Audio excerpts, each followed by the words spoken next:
The Grand Ethiopian Renaissance Dam GERD has increasingly become a center of gravity for Pan-Africanist ideals and aspirations. Upon its completion, GERD has attracted visitors from across Africa representing diverse backgrounds and professions. These visits are not merely ceremonial, they reflect a deep sense of solidarity and shared destiny among Africans who see the dam as a physical manifestation of the continent's collective struggle for self-reliance and progress.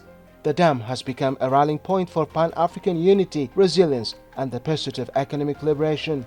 A few days ago, this symbolic importance was underscored when the children and grandchildren of prominent African leaders who played pivotal roles in the Pan-African movement visited the GERD. This delegation carried with them the legacy of their forefathers, leaders who had fought tirelessly for independence, dignity, and unity across the continent. Their presence at the GERD was not only symbolic, but also a powerful reminder of the continuity of Pan-African ideals across generations.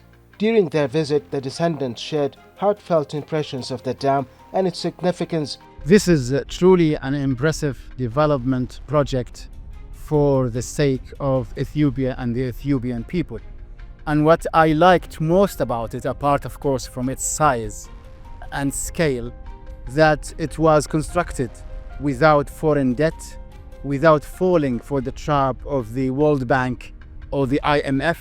This is the sacrifices of the Ethiopian people who came together and stood together to build such a project that would benefit all of them. So if Africa unites, if we unite, fuse our resources, human resources, mineral resources, natural resources, our capabilities, if we put them together to invent and build and create our industries, manufacturing, our infrastructure, more glorious projects like this, then we are going to go far. So unity is the key. African unity remains the dream and the key to a prosperous Africa. We want a big African nation, a superpower that will make sure that the people have all what they need. Now, to your question about the dam, we are proud of Ethiopians because to do this big project, many of you donated, contributed, and sacrificed. So that shows the spirit of determination, and we commend you for that, and we are proud of that spirit. This is what we need to do, and we need to replicate this all over the continent. But as I said, it's my prayer that we work together, our different countries, to make more projects like this Renaissance Dam for the good of all the people of Africa. I don't know if you're not aware, but when my father was in government, he developed the policy of ujamaa and self-reliance. So this is an idea also that my father had, that we should not depend on external sources for our own development. So this project actually reminds me that his ideas are still relevant today, that we should always try to depend on our own. And I'm very proud that this is not just an Ethiopian project, but it's an African project. This is one of a kind of development. The likes of Grand Ethiopian Renaissance Dam showcase that Africans can dream, Africans can aspire huge, and they can also achieve it. The Grand Ethiopian Renaissance Dam showcases that development for Africa is within its grip. The GERD is built by Ethiopians, and it is financed by our local contribution and also our local finances.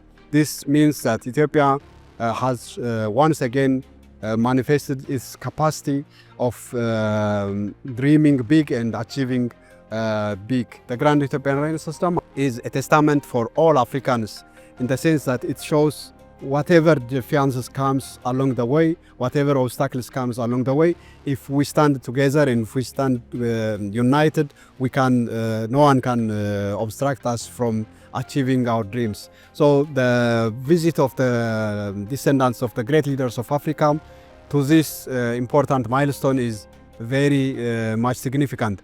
These great leaders, the likes of Nyerere, Mandela, Nkrumah, Kaunda, and Lumumba, they had a very positive attitude towards Ethiopia because of Adwa.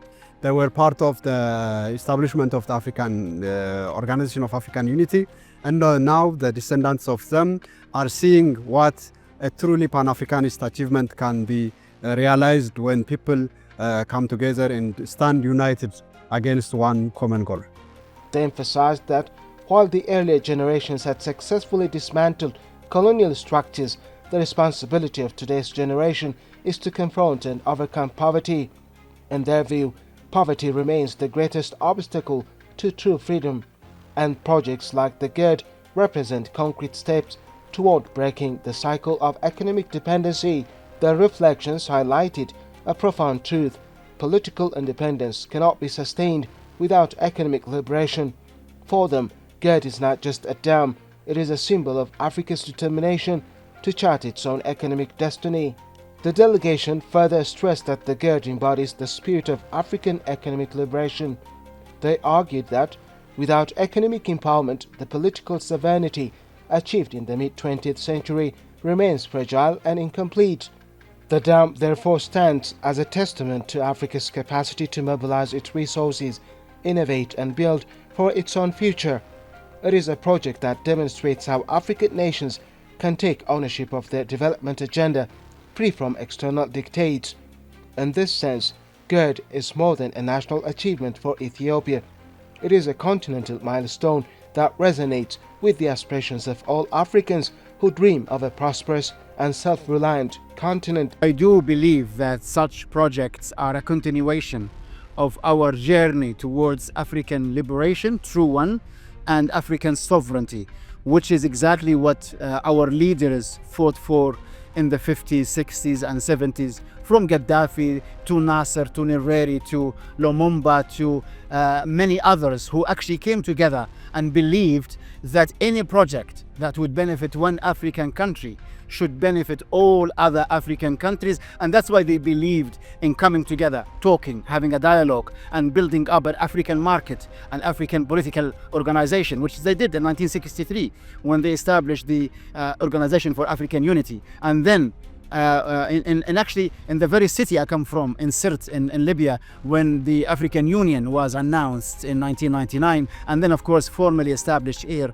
in Ethiopia, which I regard as the heart of Africa. The message for African unity remains valid today, even more than ever, because we are 1.3 billion on the continent. And if you add the African diaspora, we are 1.6 billion. So just imagine, what is it that united people of 1.6 billion, what is it that we cannot do? So it is my prayer that in future we build more and more mega projects for our developments like this, but we build it together. We develop continentally, because this is what our father said: to maximize the benefits, we can plan our economies together and our development together. You said something. You said 56 years ago, the fight was to defeat colonialism, settler colonialism, and apartheid. And you know why we managed to overcome these ills? Because we united. All countries helped each other. Today, we have a different fight. Today, our fight is to defeat poverty, unemployment, underdevelopment, economic domination, economic dependency on the outside world. You know, the founding fathers had the idea of uniting Africa politically. That was the original idea. But beyond that, the Pan-Africanist ideas also were about uniting Africa economically and socially and militarily. So when I visit this project, I am reminded that there's still a lot of work to do.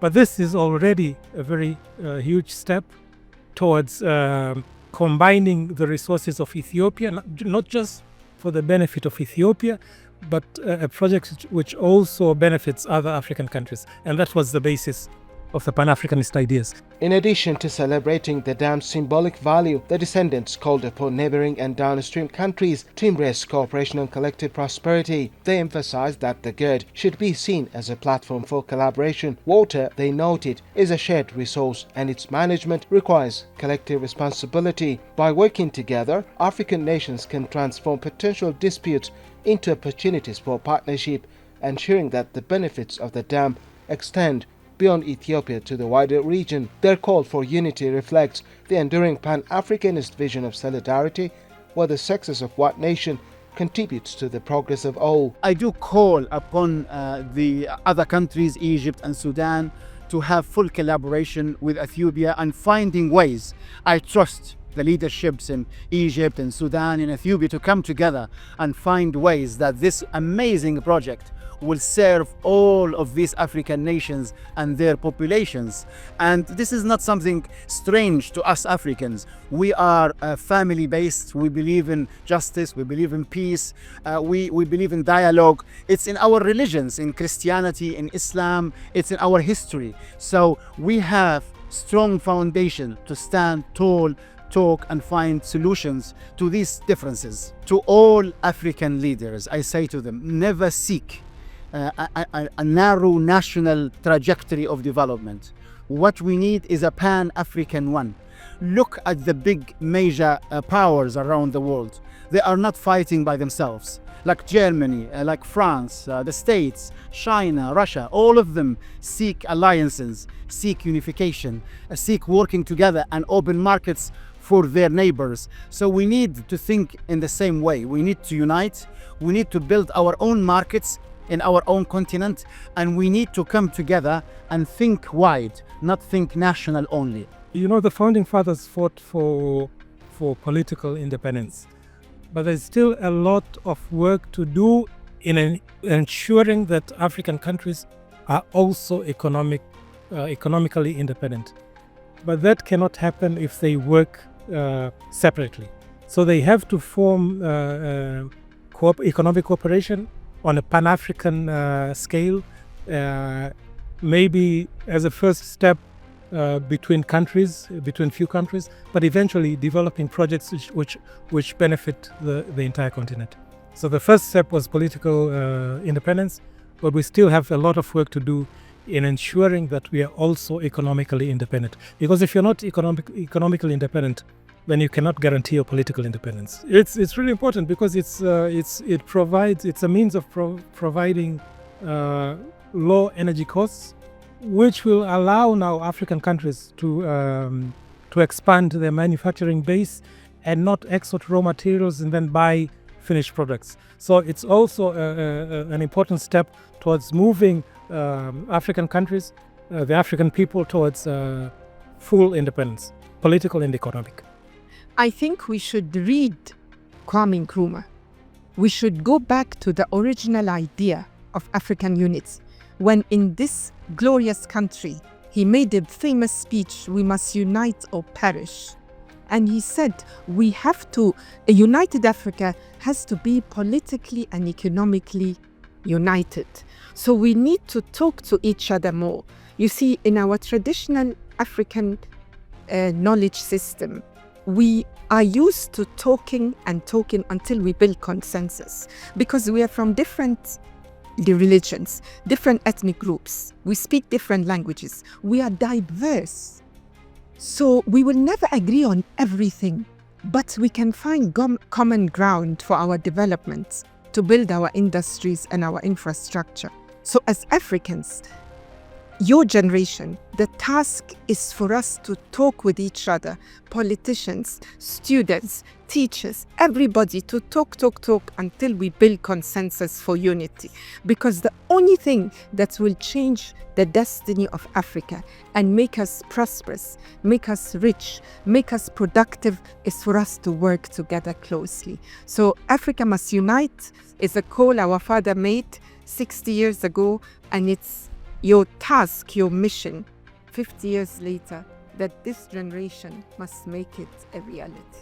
The current leadership of Ethiopia, led by His Excellency Prime Minister Abiy Ahmed is very much adamant in believing in Pan-Africanism. We have showed time and again that we believe in African solutions for African problems, both in diplomacy and in peace negotiations.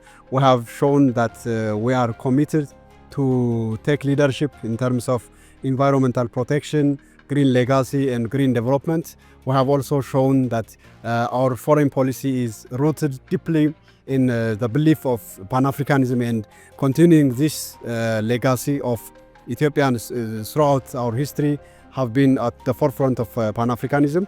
And the visit of these descendants is also another manifestation to our commitment to showcase our achievements and also our challenges with our brothers and sisters, and then to aspire a better future for the whole of Africa.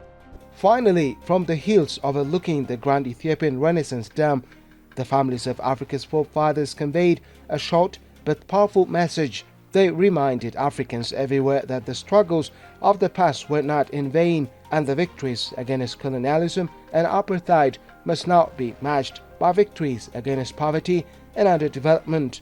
Gaddafi of Libya was a true Pan-African who believed in development projects to be sovereign and independent from foreign debt. This project is a continuation of the liberation and unity of Africa, and we are very honored to be here today.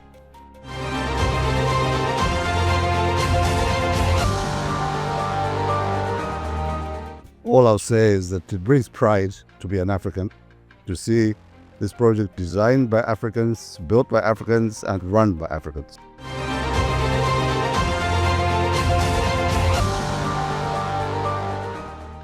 Our dear father, Osagyefo Kwame Nkrumah, said, "Africa must unite or perish."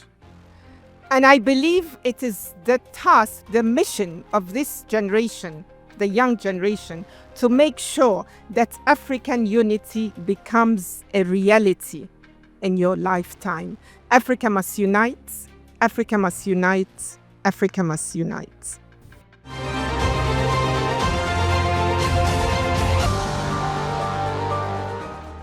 My father was O.R. Tambo, the longest-serving president of the African National Congress. We are South Africans. And what he said was, he said, a country that does not value its youth doesn't deserve its future. So for me, to see such young government in Ethiopia is a sign that our youth are being taken seriously, their voices are being heard. And in the gesture for Pan-Africanism, we want the young ministers, the young prime ministers of Ethiopia to cross our continent and to imbibe in their brothers and sisters their sense of adventure, commitment, dedication, and discipline for the nation and for all other nations.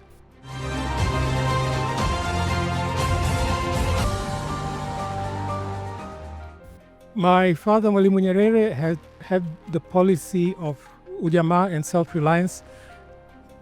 Visiting this project reminds me that self-reliance remains very relevant, because this is what has helped to complete this project as an important protector of our political independence and eventually our economic independence. Thank you.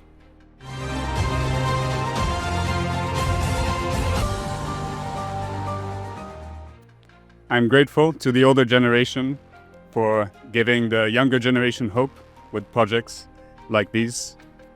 And I know my grandfather, Kwame Nkrumah, would be immensely proud to see something like this. So I'll just leave you with a quote from my grandfather. "The forces that keep us together are greater than the ones that keep us apart." And yeah, I think we can look at this example and continue forward with a Pan-African vision. Thank you.